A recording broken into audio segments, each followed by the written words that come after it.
At this place in history, we're in Milton with Steve Perkins, the executive director of the Vermont Historical Society. Steve, this building is what brings us here this week, but what is it?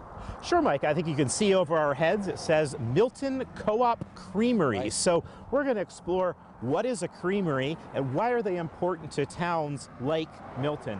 So I think we should go to the Milton Historical Society Museum, just a couple of streets over, and we're going to go chat with Gary Furlong. He's chair of the Museum Reimagining Committee that's been in charge of putting together great exhibits in that space. In the early days, they used a simple bucket like this to separate cream and milk, and the cream would rise to the top, and there's a little window, and people could see. It take a few hours to separate. And back like 150 years ago, the cream was more valuable than the liquid milk at the bottom. Yes. Because you could make butter, you could make cheese, Exactly. you could make shelf-stable products with the cream. So there were a lot of inventors around that wanted to figure out how do you efficiently get that how to get that quicker in the Yep. process. So the next step was actually, there were a few different kinds, but they developed cream separators. Sure. And this model is known as the De Laval cream separator. It was very popular. And they pour things into the top, the milk product, and they crank it.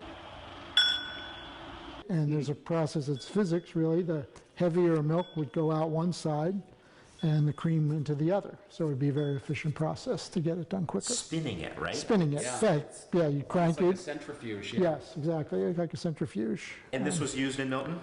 Yes, it was This donated. exact one was, yeah. Yes, This is something you'd find on a farm. yes.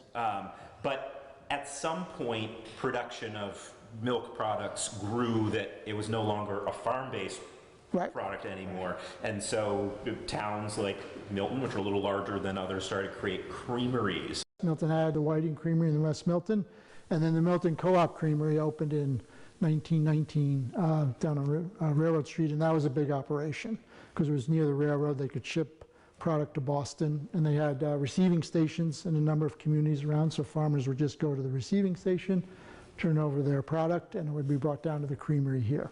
And it was in business for quite a few years, almost a half a century, or maybe even slightly more than that, if I understand. Yes, late 1960s or about 1970, it shut down. There's a number of dairy farms still active. I think they struggle in figuring out a way to do, but they try to diversify their products, and some of them use maple sugaring to support their bottom line. Now, if people want to come and learn more about farming in Milton, how can they do that? They just come to the museum. We're open from May to October on Saturdays 10 to 2.